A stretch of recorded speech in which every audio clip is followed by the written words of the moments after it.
Did remnants of Clan Wolverine settle Granada? Did they become the Humanoids, or Humanoids, however you want to pronounce it? Let's see. In 2830, a single jump ship arrived in the Nevau Castile space, armed with advanced weapons, which, when compared to that the Castilians possessed. These newcomers would then set about conquering Granada and then inflicting themselves on the rest of Nevau Castile's claims. One of the many stories of the Clan Wolverine saga suggests that this jump ship, its dropships, and its inhabitants or passengers were refugees from the former clan. An exploration ship, perhaps. One of the many unanswered questions of this story, in my opinion, is that apparently none of the descendants of these original Umayyads have ever spoken of or hinted at a clan connection, or if they were, they made a very successful effort to conceal it. Many historians, amateur and academic, point out as the similarities between the Umayyads' martial traditions and that of the clans. First, I can point out that there are or were many martial traditions that have parallels with the clan's military ideology, the Draconis Combine being one, the compelling warrior houses being another. A third would be the fiefdom of Randus. All believe in honor before dishonor. All believe in the warrior being the epitaph of the society, and that the entire purpose of society and all the other members thereof is to support the warrior class and the noble and quote noble class that leads them. My second thought was many of the clan martial traditions have evolved and solidified after the annihilation attempt on Clan Wolverine. So to apply more modern, as a 3055, clan standards, ideologies, and concepts onto one of the original beginning components of the clans, i.e., Clan Wolverine, at the very beginning, when they were just starting to morph into this, what the clans would become as of 3055. To suggest that that was there all along is being disingenuous and best, in my opinion. And one of the reasons Clan Wolverine was at loggerheads with Kerensky in the first place, or his son, Nicholas Kerensky, and the clan philosophy was just that. There were certain tenets or aspects about this that were trying to be established that the original clan leadership of Wolverine had problems with, which is why they decided to break off and to strike out on their own, because they couldn't condone or live with some of the extreme views and directions that the majority of the clans were in the process of heading. That's just my opinion, of course. A third opinion, or third, would be I would also suggest that had Clan Glass Scorpion uncovered any trace of the Umayyads' connection to the Wolverines after their conquest of Nevau Castile, they probably would have eradicated their descendants, which is traditional for the stuff that goes on with the, you know, if in some cases, it depends on how you listen to the stories and the books and the lore. Clan Ghostbear is extremist when it comes to eradicating any hint of a bloodline that can be linked to the Wolverines. There's very obsessive about this. And I'm under the belief that, or the understanding that the majority of the other clans share this similar mindset to a varying level. The degrees between them are going to be quite significant. Not all houses, or not all clans are that adamant of total destruction as opposed to the other. The truth of the possibility of Clan Wolverine connection is thin at best, but not impossible. The lore suggests that if this were true, then in the small lost element of the that this was a small lost element of the Wolverines, perhaps a straggler group that got separated or never rendezvoused with the main Wolverine Exodus fleet. Thus, if true, this suggests that Nevau Castile was not the end destination for the Wolverine clan, even if it's just a small portion, a small component of Clan Wolverine did make landfall in Nevau Castile. This is not, it's not right to suggest this is the end of where the end for Wolverine, or where the Clan Wolverine resides. I mean, I don't agree with that. That's just, you know, a small portion, if that. These original wanderers may also just as easily have been a fragment of another clan. There is the possibility that the dates in the databases could be wrong. In 2834, not too many years after the proposed dates that the issue with Clan Wolverine and the arrival of the Minnesota tribe in the Draconis Combine, Clan Widowmaker was absorbed by Clan Wolf. It is possible survivors of this clan also fled that event and ended up somewhere in the Periphery, as well as, you know, arriving on Nevau Castile. Other possibilities are a merc or house unit that fled the succession wars. I mean, the first succession war had ground down, but it was heating up towards the second succession war, and many worlds were devastated and or dying, and there was a lot of chaos and confusion. So it's not impossible that another unit that might have made their way into the Periphery by mistake or in intention ended up where they ended up. Other elements within the clan, such as the scientist or merchant caste attempting to escape clan influence, perhaps even members of the dark caste. I mean, so if we're going to continue with the possibility of a clan infusion into Nevau Castile, there is that possibility. We know through history and lore that most of the members of all the clans, or majority of the clans anyway, loathe and despise or live in fear of their warrior caste, and are quite frequently chafing at the constraints that are placed upon them. They are treated pretty poorly, and that's just being truthful. They're, in some aspects, the clans are very big hypocrites. They talk a lot of talk about all the members of the clan being equally important, but that's not true. Over and over again, the lower case, especially the labor case, takes it in the backside for the for the greater good of the clan warrior case. Just pointing out the obvious there. But so there's a possibility that maybe these former warriors took off and fled. Then there's also there's still also the possibility that perhaps one of the original Kerensky SLDF factions that settled the Pentagon worlds, and then they fell into that devastating war between them, fled at the arrival of the clans. So when the Nescient clans arrived to establish order and to regain control of quote clan space, perhaps at that time another group decided this was time to bug out.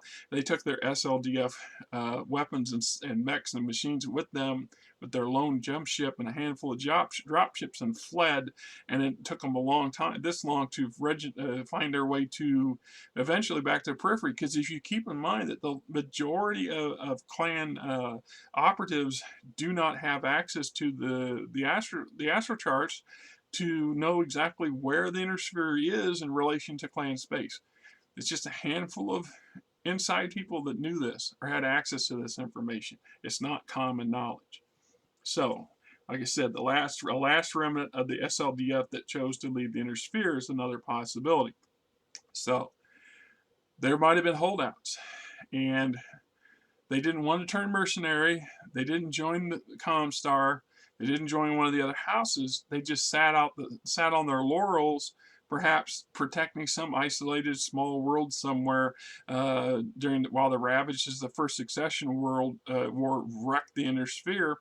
And then at some point they realized, this remnant of the SLDF realized that their hidden haven is now doomed, or is going to be doomed, or is already doomed, or they return and discover it's been destroyed, and they have nothing else left to do but to wander off into the stars, and this is where they ended up. So let's see, that brings us to the last point in that selection: survivors fleeing the massive destruction of the first succession war.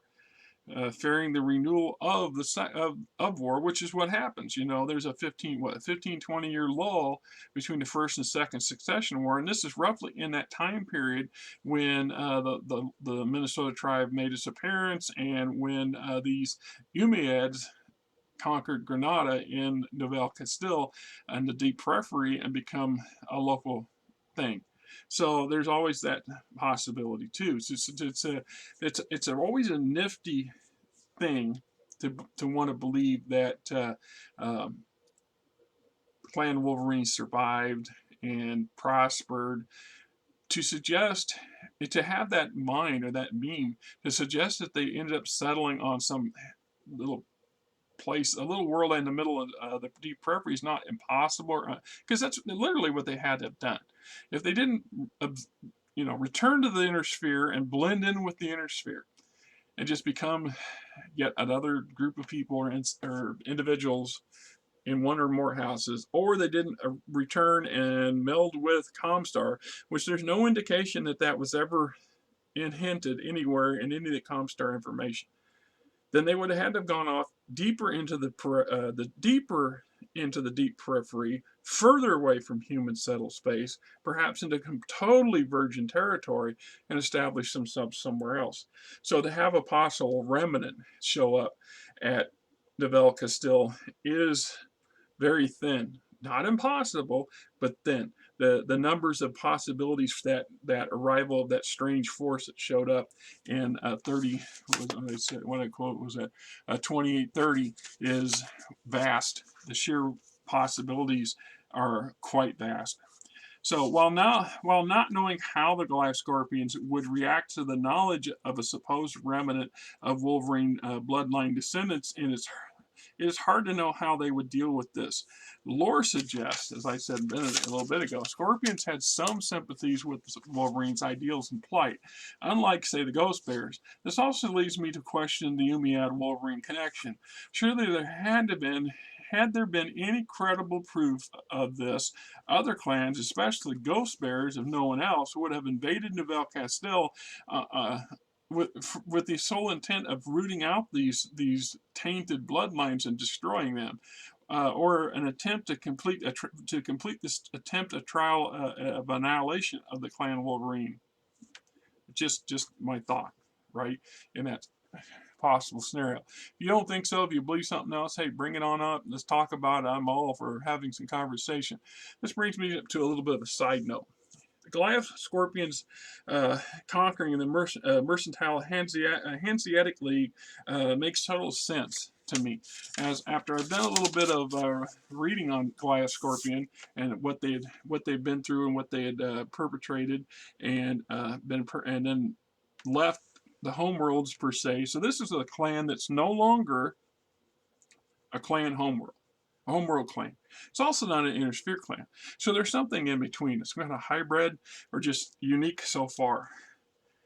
They also could be unwillingly following a path that the Wolverines have taken, right? So anyway, the Case clan's biggest weakness after leaving the homeworlds was a lack of a decent merchant case. Their merchant case, according to the lore statistics that I read, is very thin, very weak.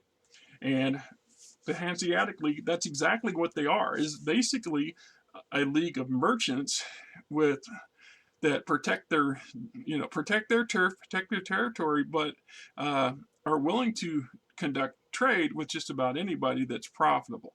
And to have something like that and that kind of asset to meld it in with your existent merchant case is quite desirable for an entity such as and I'm not even going to begin to attempt to pronounce what the Goliath Scorpion